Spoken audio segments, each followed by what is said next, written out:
Hi, this is Kevin Haynes. Welcome back to our series on ways to generate passive income from home. Not just work from home ideas, but ways that you can actually create something that keeps bringing money in even when you're not actively working for it. We've covered a lot of topics already in this series. I invite you to go back and look at some of those previous videos. If there's one that catches your interest, watch the video. Maybe it will give you some ideas on how to generate some passive income for yourself. If you like the video, then please give it a like. If you want to follow along in this series, I invite you to subscribe and hit that notification bell. If you have any friends or family members that are looking for ways to generate extra income, please share these with them as well. Today I want to talk about one that actually requires a little more investment and work up front, but can be a nice source of passive income as it goes along, and that is rental income. So rental income would be you acquire a property or you have a property, you set it up so that someone can rent it from you. If you do it right, that just goes on as long as they want to live there, and you keep getting rent money every month that is passive income. But like I said, there's a lot of work involved in getting this set up, and I was able to research and find some really good ideas if you want to do this. So listen to this list of things that you need to do. See if it's something that might work for you or you think would be worth the investment to get this kind of passive income. The first thing you want to do is research. Find out what in your area is available for rental, what laws you need to follow. There's right to privacy laws, there are discriminatory housing laws, there are eviction processes. Hopefully it never comes to that, but you've got to be ready for anything in case things don't go well with the tenant that you get. Some things to consider in your research, the neighborhood. What kind of neighborhood do you want this rental property to be in? What are the property taxes in the area like? Because you don't want to have to pay high property taxes. You're trying to make some money. What are the schools like? The crime level, the job market, the kinds of things that might attract or keep away families that would rent. What are the amenities in the area? Are there parks? Are there restaurants? Are there theaters? Is there good public transportation? All of that can play into if someone wants to rent in that area or not. Also look at the number of listings and the vacancies in that area, because if there are a lot of places to rent and no one's renting them, might not be the best place for your rental property to go. And then look at the average rent for that area. Is that something that you can work with? Once you've done a lot of research, maybe picked out where you think this rental property would work, select a property. For a beginner in the whole rental income game, it's advisable that you choose maybe a single family dwelling or a condominium, something real basic and simple that you can rent out to a professional or to a family. It's also good to find one with some appreciation potential. Now what that means is that with a few renovations, the property actually will attract tenants who are willing to pay higher rent, and that can always work out for you. Once you've selected the property, now you need to do the math. You need to find out what is your monthly mortgage payment going to be. Determine that if it's not a property that you already own outright. What does landlord insurance cost? What are the property taxes? Maintenance and upkeep. You've got to have a monthly budget for that, and don't underestimate that. You want to make sure that then whatever all of that adds up to, you charge more than that for the rent, so you make a profit. That's what this is about, is passive income. But if the rent is too high, then no one's going to rent it, and the property will sit there empty, and you'll be losing money. So it's a very delicate balance you've got to work out. Once you've done all of that, then secure a mortgage.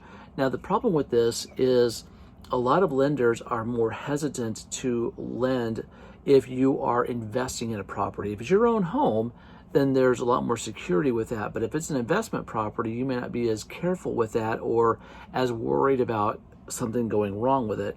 So generally, it's a little harder to get a loan for an investment property. It can require a larger down payment. It can require a higher credit score, a lower debt to income ratio, and you may have to have more cash in reserves. So keep that in mind as you look at financing this property. But once you've got the mortgage secured, if I could say the word mortgage, then, and you got everything set up, then you need to advertise your space and choose your tenants. Every step of this is very important. This is probably one of the most important ones. A couple of places you can advertise the rental property would be apartments.com. obviously. Craigslist is a very popular one as well. And in that area, there may be another local online bulletin board or a place where you can advertise. But get the word out there that this property is available. Now, as applications start coming in, and don't take the first one, let a few applications come in. You've got to be discerning and you've got to be careful. You want to make sure you get a good tenant, someone that's a real match for this, someone that you think will really do a good job. There may be some longevity there, some financial independence on their part so they can pay the rent and not default on anything.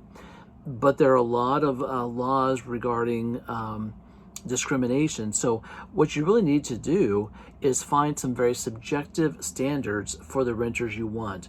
So 3 things you can do. 1 is do a credit check. Make sure they pass that. 2, contact previous landlords of theirs. You can ask for that information and see what kind of renters they've been in the past. And then 3, verify their income information. If they say they're making a certain amount of money at this job, are they? You have the right to check that out.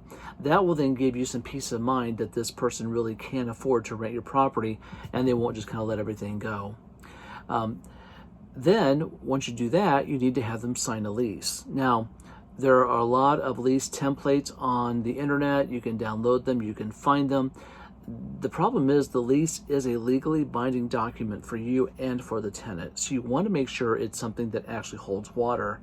I myself have never been a landlord, but I did rent a property once, and as we went through the lease together, there were pieces of the lease that really didn't fit our situation, but I was in a hurry to rent. I thought the property was great, so I kind of overlooked it.